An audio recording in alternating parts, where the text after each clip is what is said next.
ఇచ్చిన వర్గ సమీకరణం 1 + m² × x² + 2mcx + c² - a² = 0 ని మనము ax² + bx + c = 0తో కంపేర్ చేసినట్లయితే a యొక్క విలువ 1 + m², b యొక్క విలువ 2mc, అలాగే c యొక్క విలువ c² - a²గా మనం గమనించవచ్చు. ఇప్పుడు ఈ వర్గ సమీకరణము మనకు సమాన వాస్తవ మూలాలను కలిగి ఉండాలి అని చెప్తున్నాడు.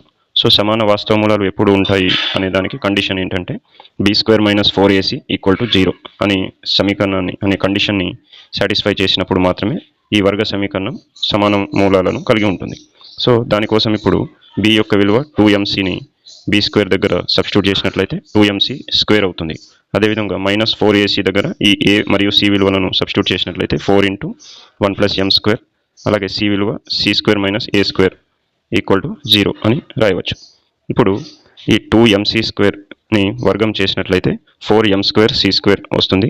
అదేవిధంగా ఈ -4ని అదేవిధంగా ఉంచి ఈ రెండు బ్రాకెట్లలో ఉన్న పదాలను గుణించినట్లయితే 1 × c² - a² యొక్క విలువ c² - a² అని రాయవచ్చు. అదేవిధంగా m²తో c² - a²ని గుణిస్తే m² - c² m² × c² - m² × a² అని రాసుకోవచ్చు. ఇప్పుడు ఇందులో -4తో ఈ 4 పదాలను గుణించినట్లయితే ఫస్ట్ ఆఫ్ ఆల్ ఈ 4m²c² అనేది అదే విధంగా ఉంటుంది. మైనస్తో గుణిస్తున్నాం కాబట్టి ఈ అన్ని పదాల యొక్క గుర్తులు మనము మార్చి రాస్తాం, ఎందుకంటే మైనస్తో గుణించినప్పుడు గుర్తులు మారుతాయి. సో 4 × c² ఉంటుంది, మైనస్ ఇంటూ ప్లస్ మైనస్ కాబట్టి -4c². అదేవిధంగా -4 × -a² అన్నప్పుడు minus into minus plus 4a², minus into plus -4 × m²c², 4m²c², minus into minus plus 4m²a² = 0 అవుతుంది. ఇప్పుడు మనం ఇందులో గమనించినట్లయితే 4m²c² ప్లస్ ఉంది, 4m²c² మైనస్ ఉంది. సో ఇవి క్యాన్సిలేషన్ చేస్తే 0 అవుతాయి. ఇప్పుడు ఈ -4c²ని మనం అటు పంపించినట్లయితే ఇక్కడ left side 4a² + 4m²a² = 4c² అని రాయవచ్చు.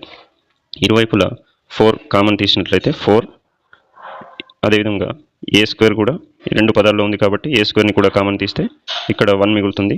4m² వెళ్ళిపోతే ఇక్కడ 4a² వెళ్ళిపోతే ఇక్కడ m² మిగులుతుంది. అలాగే రైట్ సైడ్ 4c² అవుతుంది.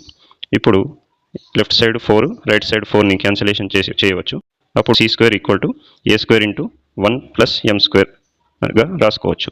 సో దీనికి రిలవెంట్ ఇక్కడ m² + 1తో ఉంది కాబట్టి ఇది సరైన సమాధానం అవుతుంది.